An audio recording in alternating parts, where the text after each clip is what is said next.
Au sommaire de ce journal, 6e édition du CIBAT, Salon international du bâtiment et de la construction. La Kestab se prépare pour la grande messe du 4 au 5 septembre 2024. Foresterie, exécution du programme PIF2, 853 millions de francs CFA en matériel roulant pour les structures impliquées. Souveraineté industrielle, enjeu stratégique au cœur de la 2e édition du Forum africain de l'industrie. Et puis nous parlerons de lutte contre les violences et discriminations au travail. Un compendium a été lancé. Madame, Monsieur, bienvenue sur Business 24 Africa. Vous suivez le journal. Parlons du CIBAT pour débuter cette édition. Le CIBAT est le Salon international du bâtiment et de la construction initié par le groupe Archipel SARL. C'est un salon d'exposition dédié aux acteurs de 9 secteurs d'activité, notamment l'agriculture, le bâtiment, la construction, le textile. Il se veut une plateforme d'affaires où l'offre, la demande et les partenariats se croisent. Au cours de la 6e édition, lancée conjointement avec le Forum d'Istanbul, les organisateurs ont présenté les acquis et les innovations de ces 2 événements majeurs africains. Le commentaire de Mondésir Nascimento. C'est parti pour la 6e édition du CIBAT Expo avec la nouvelle appellation CIBAT Mixte. C'est la continuité du Salon international du bâtiment et de la construction. Il se tiendra du 4 au 5 septembre 2024 à Abidjan Kestab. Au cours d'une conférence de presse animée par Jean-Marc Écressin, manager général de Archipel Group SARL, il a annoncé les innovations majeures. Il s'agit entre autres de l'ouverture des activités du CIBAT à d'autres secteurs, notamment agriculture, agroalimentaire, mines, ameublement, mode, cosmétique et le textile. Pour cette 6e édition, nous avons rendu le CIBAT mix. C'est-à-dire en dehors des bâtiments, nous avons rajouté d'autres secteurs d'activité, à savoir les mines, les pétroles, l'informatique, l'agroalimentaire, la logistique, le transport, tout ça. Bon, au niveau de l'organisation, bien sûr, nous avons ajouté un cocktail debout sous forme de panel de réseautage. Et puis le second jour, on termine le forum avec un dîner gala. Cette conférence de presse était couplée avec le lancement du 11e Forum mondial des industries de coopération prévu du 16 au 17 octobre prochain à Istanbul, en Turquie. Pour nous, le ministère du Commerce et de l'Industrie, cette activité est à saluer et à louer. Et comme je le disais tout à l'heure dans mon intervention, elle va dans la droite ligne des actions du ministère en ce qui concerne le développement et l'accompagnement des PME. L'appel que je lance aujourd'hui aux commerçants de Côte d'Ivoire, de venir massivement s'informer d'abord auprès de l'Union des commerçants de Côte d'Ivoire de l'opportunité qu'ils ont. Je remercie le public qui s'est déplacé et je lance moi aussi comme ça un appel solennel aux professionnels, aux entrepreneurs, aux dirigeants de start-up, aux porteurs de projets de ne pas hésiter. Au cours du CIBAT Mix 2024, les visiteurs auront l'occasion de découvrir les solutions innovantes qui façonnent l'avenir de la construction. Au programme, des conférences animées par des experts de renommée internationale, des ateliers pratiques, des rencontres B2B, des opportunités de partenariat et de création d'emplois. Parlons de foresterie. Un important lot de matériel roulant d'une valeur de 853 900 000 francs CFA a été remis aux structures impliquées dans l'exécution du programme d'investissement forestier dans sa phase 2 dénommé PIF2. Un projet de l'État de Côte d'Ivoire cofinancé par la Banque mondiale qui vise à renforcer les capacités opérationnelles des structures engagées dans la restauration du couvert forestier ivoirien. Walter Kofi et Doumbia Ayuba. Atteindre une progression de 20% de sa couverture forestière en 2030, l'État de Côte d'Ivoire vient de s'en donner les moyens. 28 véhicules de type 4x4 et 60 motos ont été distribués aux structures engagées dans le programme d'exécution du PIF2, entendez, projet d'investissement forestier. Les récipiendaires sont les ministères des Eaux et Forêts, la Société de développement des forêts, SODEFOR, l'Office national des parcs et réserves, OIPR, et l'unité de coordination, PIF2. PIF2 a pour objectif de développement de conserver et augmenter le stock forestier et d'améliorer l'accès aux sources de revenus issues de la gestion durable des forêts dans ces zones d'intervention. Je voudrais, au nom de tous les récipiendaires, remercier le gouvernement ivoirien pour cet important appui en outil de travail nécessaire pour l'atteinte des objectifs de la stratégie de préservation, de réhabilitation et d'extension des forêts SPREF. Le ministre des Eaux et Forêts, Laurent Tchagba, a souhaité plus d'implication des structures bénéficiaires. Il a rappelé l'intérêt pour les autorités ivoiriennes de placer la lutte contre la déforestation au cœur de sa stratégie de développement à travers l'adoption 2018 d'une politique de préservation, de réhabilitation et d'extension. Vous savez que notre mission qui doit être notre boussole, c'est de pouvoir reboiser pour faire en sorte que notre forêt puisse être restaurée de manière à atteindre 20% de notre territoire. Mais pour le faire, il faut que nous ayons des terres. Mais pour le faire aussi, il faut que nous ayons des plans et il faut que nous reboisons. Et c'est ça qui est important. Et dans ce programme du PIF2, j'applaudis des deux mains parce que le reboisement est central. Le PIF2 d'un appui financier de 148 millions de dollars, soit 94 milliards de francs CFA, de la Banque mondiale pour la restauration du couvert forestier ivoirien a été lancé le 23 novembre 2022 à Abidjan. Quant au PIF1 lancé en 2018, les résultats ont été concluants. La deuxième édition du Forum africain de l'industrie s'est ouverte le jeudi 18 juillet 2024 à Abidjan autour du thème « Enjeux stratégiques de la souveraineté industrielle ». Ce forum de l'industrie se donne comme ambition d'offrir aux participants un cadre propice de rencontres d'affaires, d'échanges et de coopération. Ce forum organisé par le cabinet d'expertise en ingénierie de formation Calivoire Conseil, Pierre Tebeu et Wilfried Yao reviennent sur les temps forts de la cérémonie d'ouverture. Suivez. Enjeu stratégique de la souveraineté industrielle était le thème de la deuxième édition du Forum africain de l'industrie qui s'est ouvert ce jeudi 18 juillet 2024 à Abidjan. La souveraineté industrielle redevient un thème d'importance capitale pour la survie de notre économie. Il apparaît plus que jamais nécessaire de voir nos usines les plus stratégiques survivre. Le gouvernement a engagé un ensemble de réformes pour faire en sorte que le secteur industriel soit au cœur donc, de la stratégie de développement économique du pays.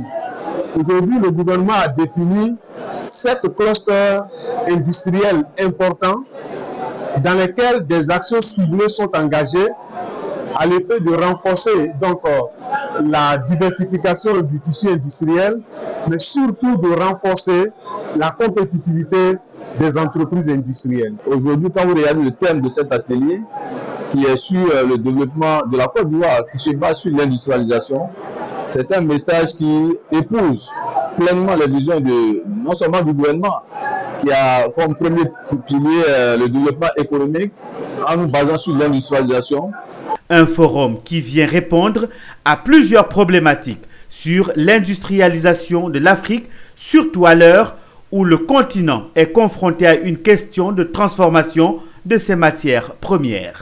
Nos attentes, c'est des stratégies, de proposer des solutions innovantes, d'accompagner les autorités des pays africains à aller vers la transformation locale des matières premières. Plusieurs keynotes et panels ont meublé cette deuxième édition du Forum africain de l'industrie à Abidjan. Ce forum a été initié par le cabinet Calivoire Conseil et ses partenaires. 32 auditeurs des métiers de techniciens des systèmes solaires photovoltaïques et de l'efficacité énergétique ont reçu leur certificat. Cette certification intervient dans le cadre de l'adoption du Code de l'électricité mis en place en 2014 par le ministère des Mines, du Pétrole et de l'Énergie, qui a rendu obligatoire un système d'audit énergétique pour les organismes industriels du tertiaire et du transport. L'objectif est de doter la Côte d'Ivoire de main-d'œuvre locale qualifiée afin de contribuer au développement des marchés des énergies renouvelables et de l'efficacité énergétique. Amiko Robara et c'est ici. C'est dans cette salle du Latry Event que s'est tenue la cérémonie de remise de certificats de la deuxième session du Programme national de certification d'auditeurs au métier de technicien des systèmes solaires voltaïques et de l'efficacité énergétique. Au nombre de 32, ces auditeurs ont vu leurs compétences renforcées afin de contribuer au développement des marchés nationaux qui nécessitent la disponibilité de main-d'œuvre locale qualifiée. Pour ce faire, le ministère des Mines, du Pétrole et de l'Énergie a sollicité la GIZ à travers le PROFER, projet de formation professionnelle dans les secteurs des énergies renouvelables et l'efficacité énergétique, et la CODINOM, organisme national de certification. Je tiens donc à féliciter chacun des certifiés ici présents pour leur engagement à faire évoluer le secteur des énergies renouvelables et de l'efficacité énergétique. Vous avez prouvé que vous avez les compétences nécessaires pour mener à bien des projets d'études et d'installation de systèmes photovoltaïques et des projets en relation avec la gestion efficace de l'énergie. Notre cérémonie a aussi pour objet de faire connaître le plus largement possible le dispositif national de certification mis en place et d'en promouvoir la visibilité et l'attractivité. Mais ces auditeurs énergétiques sont des personnes morales et ces personnes morales doivent être animées par des experts et nous avons exigé que les compétences de ces experts-là soient certifiées. Voilà tout le sens de cette cérémonie de ce jour parce que nous avons désormais sur le marché des experts certifiés. C'est un sentiment de fierté d'avoir reçu un certificat qui me permet de faire valoir mes compétences et mes aptitudes à faire des installations de qualité avec des équipements aussi de qualité.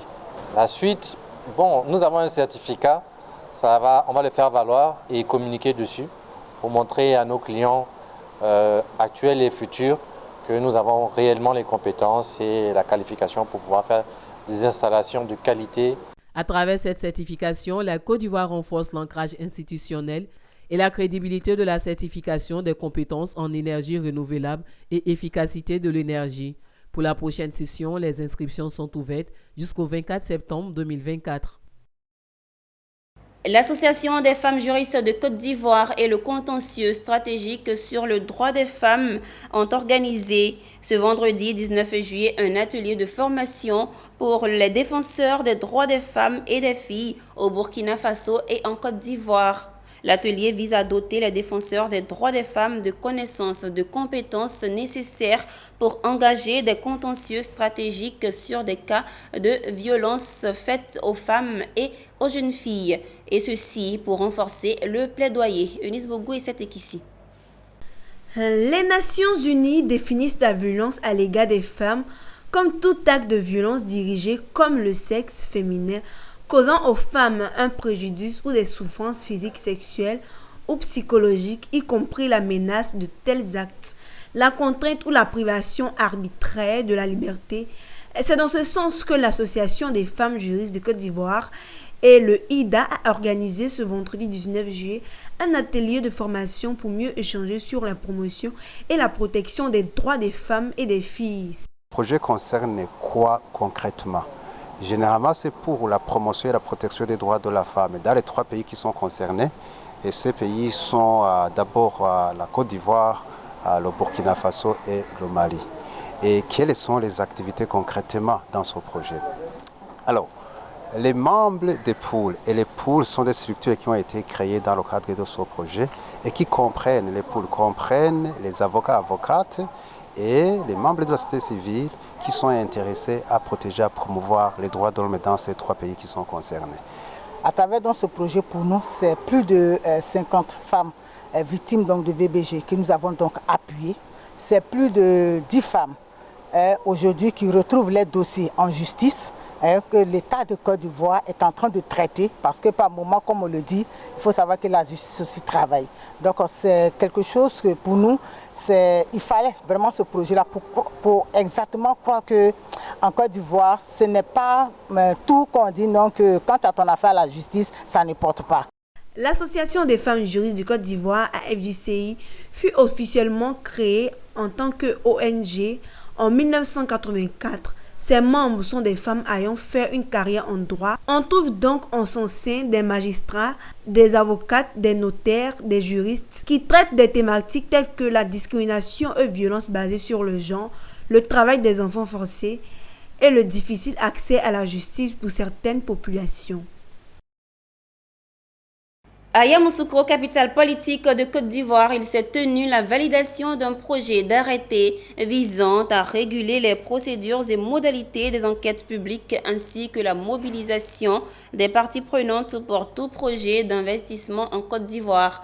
Ce texte qui sera prochainement soumis au gouvernement est minutieusement examiné par les parties prenantes, notamment le corps préfectoral dont les contributions sont essentielles selon l'initiatrice de la rencontre, l'Agence nationale de l'environnement. Pierre Tebeu nous commente le reportage de Charles Kouakou. La récente réforme du Code de l'environnement ivoirien intègre le nouveau défi en exigeant des études d'impact environnemental et social pour tous les projets d'investissement. Et l'enquête publique présidée par les préfets constitue une étape cruciale de cette démarche. Dans la mise en œuvre de ces outils, vous constituez les acteurs majeurs au rang desquels le corps préfectoral demeure un maillon déterminant dont l'intervention participe fortement à la conciliation du développement à travers l'implantation des projets et le social que constitue l'adhésion des populations à accueillir les différents projets.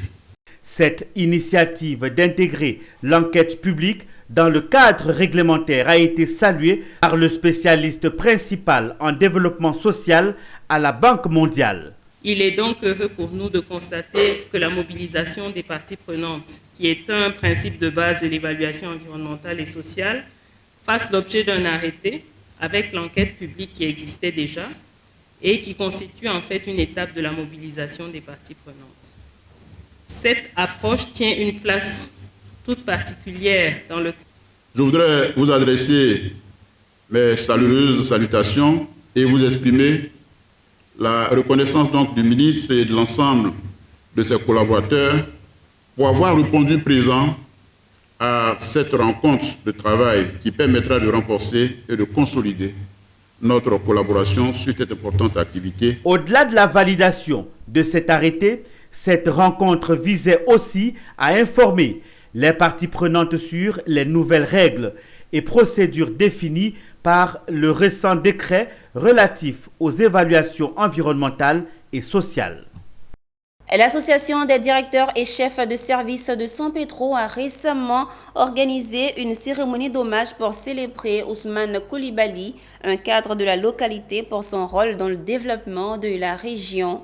Cette cérémonie a été l'occasion pour reconnaître et saluer ses actions en faveur du développement local et son implication dans l'accueil réservé par sa commune lors des matchs de la 34e édition de la Coupe d'Afrique des Nations. Michel Brou et Abel Kouaou.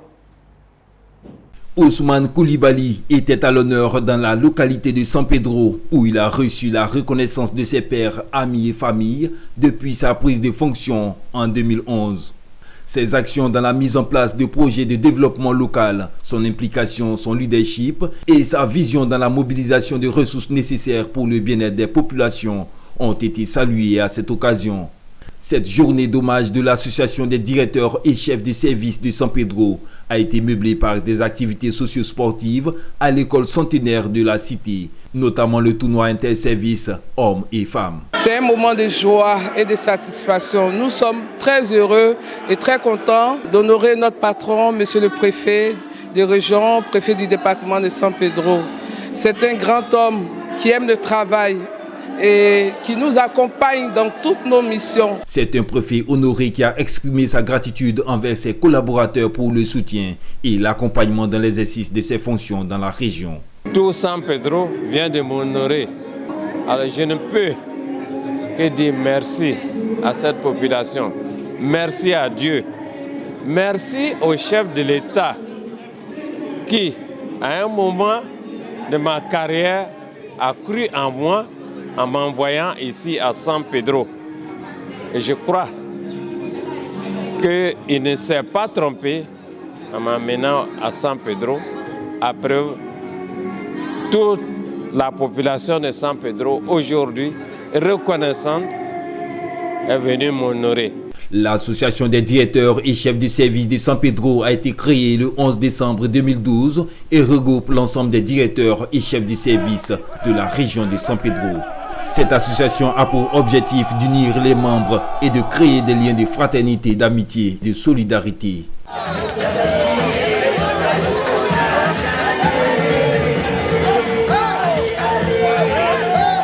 Le conseil municipal de Danané a tenu le week-end dernier sa deuxième réunion de l'année 2024. Au cours de cette session, les conseillers ont examiné le budget modificatif numéro 1 de l'exercice 2024 qui s'équilibre en recettes et en dépenses à la somme de 832 millions de francs CFA. Plus de précisions dans ce reportage de Théodore Kanga. Le conseil municipal de Danané a tenu le week-end dernier sa deuxième réunion de l'année 2024. Au cours de cette session, les conseillers ont examiné et adopté le budget modificatif numéro 1 de l'exercice 2024 qui s'équilibre en recettes et en dépenses à la somme de 832 millions de francs CFA. Le maire Khalifa Diabaté a expliqué aux conseillers municipaux et à la population que ce budget est en hausse par rapport à la quote-part d'impôt de l'État qui s'élève désormais à la somme de 201 millions de francs CFA. C'est dans la continuité de la politique du président de la République concernant la chefferie qui a institué une chambre des rois et chefs traditionnels en Côte d'Ivoire. Et nous qui sommes des démembrements de l'État, nous avons pour vocation d'accompagner les politiques de l'État. Donc nous avons estimé qu'à Danané, cette politique-là est une très bonne politique d'accompagner et de tendre cette politique-là dans nos quartiers, dans nos villages, dans la commune de Danané. Khalifa Diabaté s'inscrit ainsi dans la vision du chef de l'État. Une initiative saluée par les chefs venus nombreux à cette deuxième session. Je vais d'abord féliciter M. Khalifa. Il a accédé à la mairie de Danané. Il y a eu un changement total. Ça ne se faisait pas avant. C'était la première fois. C'est ma première fois. Aujourd'hui, 25e année que je suis chef du village. Et j'ai mon arrêté. Donc c'est la première fois que j'entends. Et que je vais en avoir. Je suis vraiment ravi. Pour rappel, Khalifa Diabaté, en dehors des 3 écoles prises en compte par le budget de la mairie, a lancé sur fonds propres la construction de 11 autres bâtiments de 3 salles de classe dans les villages et quartiers de Danané. Une promesse de campagne qu'il met en exécution. Objectif, 0 école en paille dans la commune d'ici 2025.